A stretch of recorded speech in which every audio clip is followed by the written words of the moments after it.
அன்பர்களே, ஆண்டவராகிய இயேசு கிறிஸ்துவின் நாமத்தில் உங்களுக்கு மனம் நிறைந்த வாழ்த்துக்களை தெரிவித்துக் கொண்டு சத்திய வசனம் திருமறை பாட நிகழ்ச்சிக்கு உங்களை அன்போடு அழைக்கிறோம்.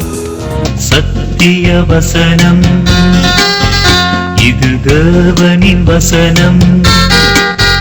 நாம் சோர்ந்து போகையில் கரம் கொடுக்கும் நம் தேவனின் வசனம், நம் தேவனின் வசனம். நம்பிக்கையிலே சந்தோஷமாயிருங்கள், உபத்திரவத்திலே பொறுமையாயிருங்கள், ஜெபத்திலே உறுதியாய் தரித்திருங்கள்.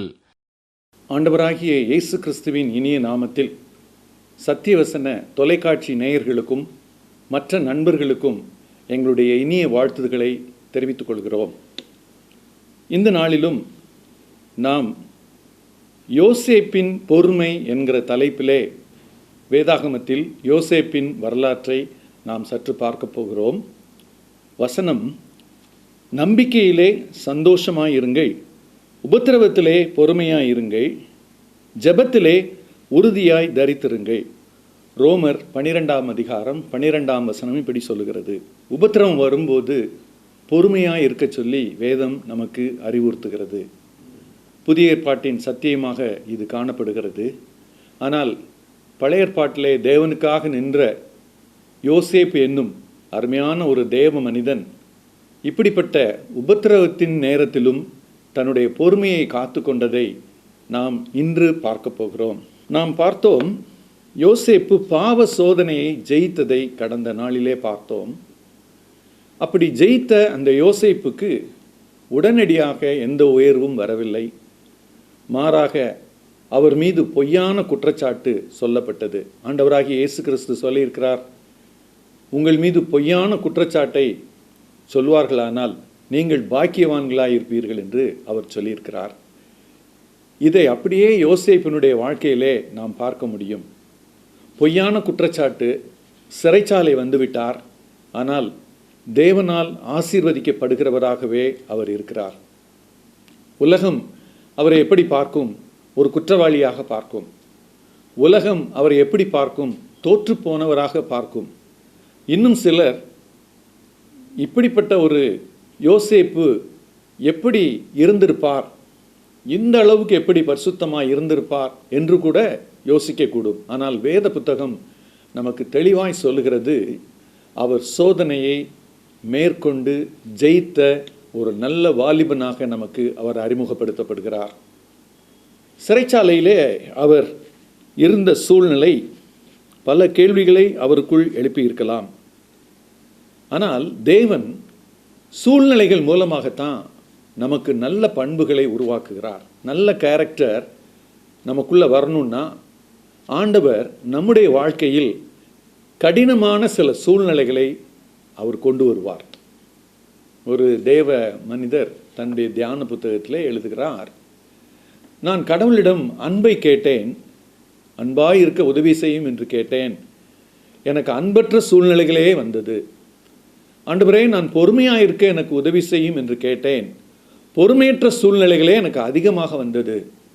நான் நொந்து போய் அமர்ந்தேன் ஆண்டவருடைய சமூகத்தில், என்ன இப்படி நடக்கிறது என்று சொல்லி ஆண்டவர் சொன்னார், நீ அன்பை கற்றுக்கொள்ள வேண்டுமானால் அன்பற்ற சூழ்நிலைக்குள் வந்துதான் நீ கற்றுக்கொள்ள வேண்டும். நீ பொறுமையை கற்றுக்கொள்ள வேண்டுமானால் பொறுமையாய் இருக்க முடியாத ஒரு உபத்திரவத்தை நீ சந்திக்கும் போது மாத்திரமே பொறுமையாய் இருக்க கற்றுக்கொள்ள முடியும் என்று அவர் என்னோடு பேசினார் என்று எழுதுகிறார். பொறுமை என்பது எல்லா மனிதர்களுக்கும் ஒரு தேவையான ஒரு நல்ல குணாதிசயம். ஆனால் அநேகருக்கு பொறுமை இருப்பதில்லை. அதுவும் நாம் வாழ்கிற காலத்தில் எல்லாம் நமக்கு உடனடியாக வேண்டும் என்று நினைக்கிற காலம். ஆகையினால் பொறுமையாய் இருந்து ஒன்றை பெற்றுக்கொள்வது என்பது ஒரு புதிய செய்தியாகவே இந்த நாளில் காணப்படுகிறது. ஆனால் வேதாகமும் நமக்கு அப்படி கற்றுத்தரவில்லை. யோசேப்பு உயர்த்தப்பட்டான், உண்மைதான். ஆனால் அவன் உபத்திரவத்திலே பொறுமையாய் இருந்தான், அவன் உயர்த்தப்பட்டான். அந்த உபத்திரவத்தை அவன் இயேசு கிறிஸ்துவின் ஒரு துணையோடு அவன் சந்தித்தான் என்று நாம் சொல்ல முடியாவிட்டாலும், அவன் இயேசு கிறிஸ்து வாழ்ந்த காலத்திற்கு முற்பட்ட காலத்தில் வாழ்ந்தவன். அவன் பொறுமையாய் அதை சந்தித்தான் என்று சொன்னால் நமக்கு பார்ப்பதற்கு ஆச்சரியமாக இருக்கிறது. சிறையில் அடைக்கப்பட்ட யோசேப்பு. முதல் தலைப்பு, சிறையில் அடைக்கப்பட்ட யோசேப்பு. போத்திபருடைய மனைவியினுடைய தவறான குற்றச்சாட்டினால யோசேப்பு சிறைச்சாலைக்கு வந்து விடுகிறார். ஆனால் சிறைச்சாலைக்கு வரும்போது வேதம் நமக்கு ஒரு வசனம் சொல்லுகிறது. ஆதியாகமம் 39வது அதிகாரத்தில், சிறைச்சாலையில் அவன் இருந்தான். 21வது வசனத்தில், கர்த்தரோ யோசேப்போடே இருந்து அவன் மேல் கிருபை வைத்து சிறைச்சாலை தலைவனுடைய தயவு அவனுக்கு கிடைக்கும்படி செய்தார்.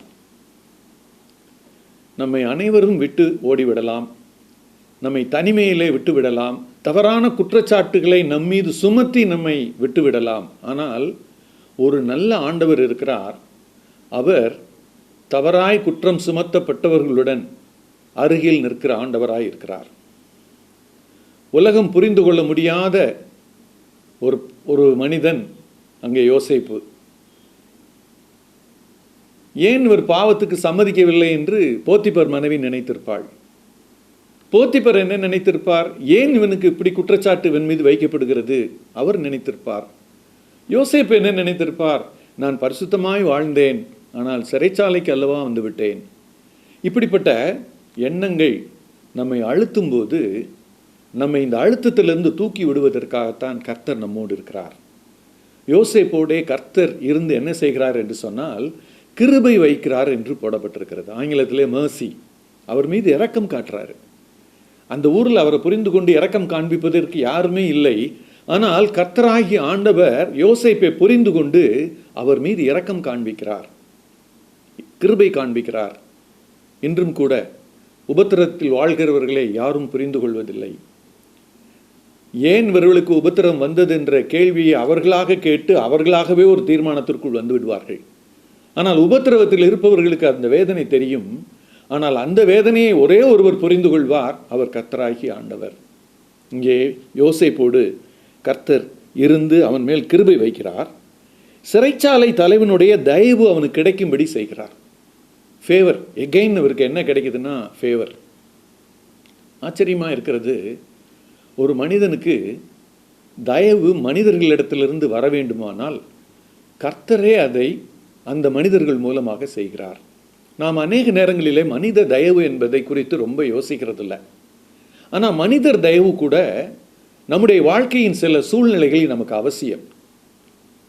அந்த சிறைச்சாலை தலைவன் இவரிடத்தில் என்ன பார்த்தான் என்று தெரியாது. இவரிடம் பல பொறுப்புகளை அவர் ஒப்படைக்கிறார். சிறைச்சாலையினுடைய காரியங்கள் எல்லாவற்றையும் செய்யும்படி ஒப்பு கொடுக்கிறார். நீங்கள் 39வது அதிகாரம் 22வது வசனத்தை வாசித்தீங்கன்னா, சிறைச்சாலையில் வைக்கப்பட்ட யாவரையும் யோசேப்பின் கையில் ஒப்புவித்தான். ஜெயிலில் இருக்கிற எல்லாருக்கும் இன்சார்ஜ் அவர் யோசேப்பு. அங்கே அவர்கள் செய்வதெல்லாவற்றையும் யோசேப்பு செய்வித்தான். அது என்ன போடப்பட்டிருக்குது அப்படின்னு சொன்னால், யோசேப்பு செய்ய சொன்னதெல்லாம் அவங்க செஞ்சாங்க அப்படின்னு ஆங்கில வேதாகமத்தில் சரியாக அதை மொழிபெயர்த்திருக்கிறார்கள். யோசேப்பு அந்த சிறைச்சாலைக்கே திட்டமிடுபவனாக அவன் மாறிவிடுகிறான். அந்த சிறைச்சாலையை வழிநடத்துபவனாக மாறிவிடுகிறான். எப்படி கர்த்தர் ஆறுதல் செய்கிறார் பாருங்கள். அவன் அப்படியே உபத்திரவத்தில் உட்கார வைக்கல, அந்த உபத்திரவத்தில் கூட இருந்து என்ன செய்கிறார்? ஒரு புது வழியை திறக்கிறாரு. ஏய், நீ சிறைச்சாலையில் இருக்கிறேன்னு ஃபீல் பண்ணாத, இந்த சிறைச்சாலையிலும் உன்னோட கூட நான் இருக்கேன். இந்த சிறைச்சாலை தலைவனுடைய தயவை உனக்கு நான் கிடைக்க பண்ணுவேன். கர்த்தர் அதை செய்கிறார். இன்றைக்கு மனிதர்கள் செய்ய முடியாத காரியத்தை நமக்கு அந்த மனிதர்களே செய்ய வைக்கக்கூடிய ஆற்றல் தேவாதி தேவனுக்கு மட்டும்தான் உண்டு. சிறைச்சாலை தலைவனுக்கு அப்படிப்பட்ட தயவை செய்யும்படி ஆண்டவர் யோசேப்புக்கு கிருபை செய்தார். அது மாத்திரம் இல்லை, அந்த சிறையில் அடைக்கப்பட்ட அந்த சூழ்நிலையிலும் சிறைச்சாலை தலைவனுக்கு யோசேப்பு நம்பிக்கைக்குரியவனாக மாறுகிறார். காரணம் என்னன்னா, ஒரு மனிதனுடைய வாழ்க்கையில் தேவன் உடன் இருப்பாரானால் அவன் குற்றம் செய்து அடிக்கப்படும் போது கூட அவன் சகிப்பதற்குரிய பலனை அவர் தருகிறார். 1 பேதுரு 2:20 இப்படி சொல்கிறது, நாம் குற்றம் செய்து அடிக்கப்பட்டால் அதில் என்ன மேன்மை இருக்கிறது? ஆனால் குற்றம் செய்யாமல் நன்மை செய்து பாடுபடும் போது பொறுமையோட சகித்தால் அதுவே தேவனுக்கு முன்பாக பிரீதியாக இருக்கும். தேவனுடைய கண்கள் குற்றம் செய்து அடி வாங்குபவரை விட குற்றம் செய்யாமல் பாதிக்கப்படுபவர்களை அவருடைய இரக்கமுள்ள கண்கள் எப்போதுமே பார்க்கிறது. அது அவருடைய கண்களுக்கு பிரீதியாக இருக்கிறது. யோசேப்பு சிறையில் அடைக்கப்பட்டிருந்தான். ஆனால் அங்கும் அவன் நம்பிக்கைக்குரியவனாக கர்த்தர் அவனை மாற்றினார். சிறைச்சாலை தலைவனுக்கு நம்பிக்கைக்குரியவனாக மாற்றினார். யோசேப்போடு கர்த்தர் இருந்ததால் அவனுக்கு கிடைத்த ஆசீர்வாதங்கள். 2வது தலைப்பாக யோசேப்புடன் கர்த்தர் இருந்ததுனால அவனுக்கு கிடைத்த ஆசீர்வாதங்கள். முதல்ல அவனுக்கு கர்த்தருடைய கிருபை கிடைக்குதுன்னு பார்த்தோம். நம்பிக்கைக்குரியவனா அவன் மாற்றப்படுகிறதை நாம் பார்க்கிறோம். அதே போல இன்னொரு காரியத்தையும் நாம் பார்க்க முடியும். கர்த்தர் அவனோடு கூட இருந்தபடினால யோசேப்பு செய்வது எல்லாவற்றையும் கர்த்தர் வாய்க்க பண்ணுகிறார். 23வது வசனத்தில் கர்த்தர் அவனோடே இருந்தபடியால் அவன் எதை செய்தானோ அதை கர்த்தர் வாய்க்க பண்ணினார். எவ்வளோ பெரிய ஆசீர்வாதம் பாருங்க. அவன் கையிட்டு செய்கிற எல்லாவற்றையும் அவர் என்ன செய்கிறார்? கர்த்தர் ஆசீர்வதிக்கிறார். ஒரு மனிதனை உபத்திரவ நேரத்தில் ஆண்டவர் எப்படிப்பட்ட ஆசீர்வாதங்களை கொடுக்கிறார் என்று சொன்னால், அவன் தான் வேலையில் அவன் பாட்டுக்கு கவனம் செலுத்துவதற்கு, அப்படி வேலையிலே கவனம் செலுத்தும் போது அதன் மூலமாகவே அவனுக்கு ஆசீர்வாதம் கிடைப்பதற்கு ஆண்டவர் வழிவகுக்கிறார். யாருமே உபத்திரவத்தின் நேரத்தில் ஆண்டவர் நம்மோடு கூட இல்லை என்று தவறாக நினைக்க வேண்டாம். கர்த்தர் உபத்திரவப்படுகிறவனை அறிந்திருக்கிறார். அதுவும் நன்மை செய்து உபத்திரவப்படுகிறவர்களை மிக நன்றாக அறிந்திருக்கிறார். அவர்கள் பக்கத்திலே அவர் நிற்கிறார். அவர்களோடு அவர் இருக்கிறார். அவர்கள் சகிக்கிற அல்லது அவர்கள் கொண்டிருக்கிற அந்த உபத்திரவத்தை தாங்கிக் கொள்ளும் கிருபையும் பலனையும் அவரே கூட இருந்து அவர் கொடுக்கிறார். இல்லாவிட்டால் யோசேப்பு சிறைச்சாலையில் நொந்து போய் அமர்ந்திருப்பான். ஆனால் எவ்வளவு உற்சாகப்படுத்துகிறார் பாருங்கள் ஆண்டவர். இன்றைக்கு உங்களுக்கும் எனக்கும் கூட அப்படிப்பட்ட ஒரு உற்சாகத்தை அவர் நம்மோடு கூட இருக்கிறபடினாலே தர முடியும். புதிய ஏற்பாட்டு சத்தியம் சொல்கிறது 2 தீமோத்தேயு 3:12 கிறிஸ்து இயேசுவுக்குள் தேவ பக்தியாய் நடக்க மனதாய் இருக்கிற யாவரும் துன்பப்படுவார்கள். பழைய ஏற்பாட்டில் உள்ள இந்த சத்தியம் புதிய ஏற்பாட்டுக்கும் வருகிறது. சங்கீதம் 34:19 இப்படி சொல்கிறது, நீதிமானுக்கு வரும் துன்பங்கள் அநேகமாக இருக்கும், கர்த்தர் அவைகள் எல்லாவற்றிலும் நின்றவனை விடுவிப்பார். இந்த நின்றவனை விடுவிப்பார்னா என்ன அர்த்தம்னா, கூட இருந்து விடுவிப்பார். எங்கேயோ தொலைதூரத்தில் இருந்துட்டு அவர் அப்படியே பார்த்துக்கிட்டு கையை அசைச்சு வாப்பா இப்படி வா அப்படி வா அப்படி சொல்லலை. அப்படியே பக்கத்தில் இருந்து அவன் கூடவே இருந்து அவனை என்ன செய்கிறாராம்? விடுவிக்கிறாராம். யோசேப்பினுடைய வாழ்க்கையிலே அதை ஆண்டவர் செய்கிறார். துன்பம் வரும்போது அநேக நேரங்களிலே நாம் எப்படி யோசிக்கிறோம்னா, கலங்கி தவிக்கிறோம். இப்படிப்பட்ட துன்பம் நமக்கு வந்துருச்சே, இந்த துன்பத்திலேருந்து எப்படி வெளியே வருவது என்று சொல்லி இடிந்து போய் உட்கார்ந்து விடுகிறோம். ஆனால் அப்படிப்பட்ட மனிதர்களை ஆண்டவர் அப்படி இடிந்து போய் உட்கார விடுவதில்லை, உற்சாகப்படுத்துகிறார். அவங்க வேலையை அவங்க பாட்டு கண்டினியூ பண்ணுறதுக்கு, அவங்க வேலையை அவங்க பாட்டுக்கு செய்கிறதுக்கு ஆண்டவர் ஒத்தாசை கொடுக்கிறார். இதுதான் ஆண்டவர் நம்மோடு இருப்பதற்கு அடையாளம். எந்த ஒரு மனிதன் தனக்கு வரும் உபத்திரவத்தை பார்த்து பயந்து போய் ஒடுங்கி போய் இப்படிப்பட்ட உபத்திரவம் எனக்கு வந்து விட்டதே என்று சொல்லி முடங்கி போய் விடுவானோ, அவனால் கர்த்தருக்கு எந்த லாபமும் இல்லை. அவனை வச்சுட்டு கர்த்தர் ஒன்றுமே செய்ய முடியாது. ஆனால் ஆண்டவர் யோசேப்பிட்ட என்ன பார்க்குறாரு? இந்த உபத்திரவத்தை எப்படி இவன் எதிர்கொள்கிறான்? பொறுமையாக எதிர்கொள்கிறானா, பொறுமையை இழக்கிறானா? இதுதான் ஆண்டவர் அவனிடம் பார்த்தது. ஆனால் அவனோ சிறைச்சாலைக்கு வந்த பிறகு அவனுடைய வேலைகளை அவன் செய்ய தொடங்குகிறான். சிறைச்சாலை அதிகாரியினுடைய கண்களிலும் அவனுக்கு தயவு கிடைக்கிறது. உண்மையுள்ள மனிதன் எங்கே போனாலும் உண்மையாக இருப்பார். சமாதானம் உள்ள மனிதன் எந்த சூழ்நிலையிலையும் சமாதானமாக இருப்பார். சாந்த குணம் உள்ளவன் எங்கே போனாலும் அவர் சாந்த குணமாக இருப்பார். அவருடைய வாழ்க்கையில் காணப்படுகிற இந்த ஆவியின் கனி, இந்த குணங்களை நம்ம யோசித்து பார்த்தோன்னு சொன்னால் நமக்கு ஆச்சரியமாக இருக்குது.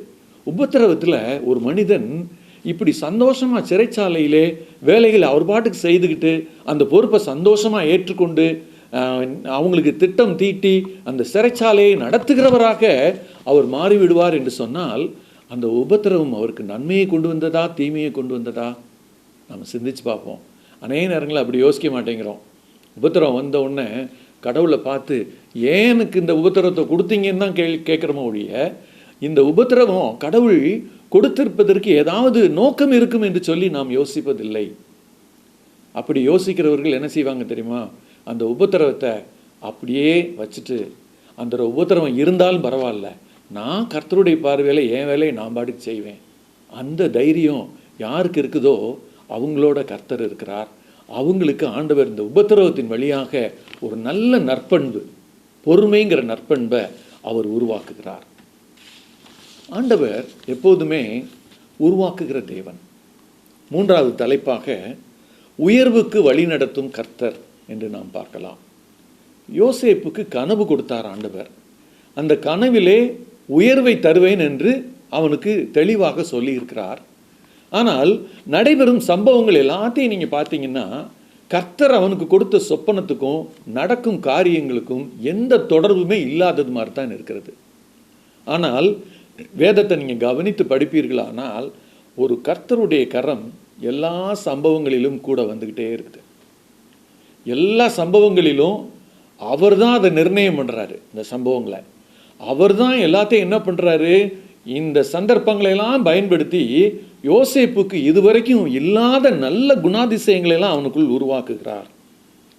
பாதை இல்லாத இடத்துல கூட பாதையை உருவாக்கும் கர்த்தர். கர்த்தருடைய வல்லமை என்னன்னா, பாதையே இல்லை. இப்போ நம்மளாம் பாதையை உருவாக்குறதுன்னா போய் அந்த இடத்த பார்த்து இந்த இடத்துல பாதை போட்டால் சரியாக வரும், இந்த அப்படி செஞ்சால் இந்த பக்கம் வந்துடலாம் அப்படின்னு பல திட்டங்களை போட்டு நிறைய காரியங்களை செய்வோம். ஆனால் நீங்கள் யோசித்து பாருங்கள், இஸ்ரவேல் மக்கள் செங்கடல் முன்னால் நிற்கிறாங்க. முன்னால் பாதையே இல்லை. நடந்து போனாங்கன்னா கீழே விழுந்துடுவாங்க, எல்லாம் சமுத்திரத்தில் மூழ்கி போவாங்க. ஆனால் மோசையை கொண்டு அன்னைக்கு அற்புதம் செய்கிறார் கர்த்தர். அந்த கோலை அடித்த உடனே அந்த சமுத்திரம் ரெண்டாக பிரியுது, அங்கே வழி உண்டாகிறது. வெட்டாந்தரையை கடந்தது போல் அவர்கள் கடந்தார்கள் என்று யாத்திரையாமம் 14வது அதிகாரம் 22வது வசனம் சொல்லுது. பாருங்க, இதை மனதில் வைத்து பார்ப்போம்னு சொன்னால் அந்த சிறைச்சாலைக்குள்ளேயே ஆண்டவர் என்ன செய்கிறார், அவனுக்கு ஒரு பாதையை ஏற்படுத்துகிறார். 2 பேர் கனவு காண்கிறார்கள். அங்கே பானபத்திரக்காரன், அடுத்து அவனோடு கூட இன்னொரு மனிதனும் சுயம்பாகி, ஆங்கிலத்தில் சொல்லணும்னா பட்லர் பேக்கர், 2 பேரும் குற்றத்திற்காக உள்ளே வர்றாங்க. 2 பேரும் கண்ணா காண்றாங்க, கவலையாக உட்காந்துருக்காங்க. யோசேப்பு போய் விசாரிக்கிறார். பாருங்கள், சிறைச்சாலையில் இருக்கக்கூடிய ஒரு மனிதர் உபத்திரவத்தை பார்த்து சோர்ந்து போயிருந்தாருன்னா மற்றவங்களும் விசாரிக்க மாட்டார். ஆனால் விசாரிக்கிறாரு. அவங்க முகம் கவலையாக இருக்கிறத பார்த்துட்டு கேட்குறாரு, நீங்கள் என்ன இந்த மாதிரி இருக்கீங்கன்னு சொல்லி அர்த்தம் சொல்கிறாரு. அவங்க கண்ட சொப்பனத்துக்கு ஒருத்தருக்கு பார்த்து சொல்கிறாரு, நீ திரும்ப உன்னை பார்வோன் உயர்த்துகிறார் அப்படின்னு சொல்கிறார். இன்னொருத்தரை பார்த்து சொல்கிறாரு, இல்லை உன்னை தூக்கு போட்டுருவாங்க அப்படின்னு சொல்கிறாரு. 3 நாள் அது நடக்கும்னு 2 பேருக்கும் சொல்கிறார் அவங்க கண்ட கனவுக்கு. அதுபடி அதே மாதிரி நடக்குது. அப்போ இவர் என்ன செய்கிறாரு, அந்த உயர்த்தப்பட்ட அந்த மனிதனிடத்தில் பேசுகிறார். என்ன பேசுகிறார், நீ போய் பார்வோன்ட்ட திரும்ப வேலைக்கு சேர்ந்த பிறகு நீ என்ன செய்யி, என்னை குறித்து நீ சொல்ல மறந்துடாத. இந்த காரியங்கள் எல்லாத்தையும் அந்த 40வது அதிகாரத்தில் நம்ம வாசிக்கிறோம். 41வது அதிகாரம் இப்படி சொல்கிறது, அந்த உதவி பெற்ற அல்லது இந்த கனவின் அர்த்தத்தை கிடைத்து வேலைக்கு சேர்ந்த ஒரு பானபாத்திரக்காரன் அந்த வசனம் 23வது வசனம் 40:23, யோசேப்பை நினையாமல் அவனை மறந்து விட்டான். அடுத்த அதிகாரம் இப்படி ஆரம்பிக்குது, 2 வருஷம் சென்ற பின்பு.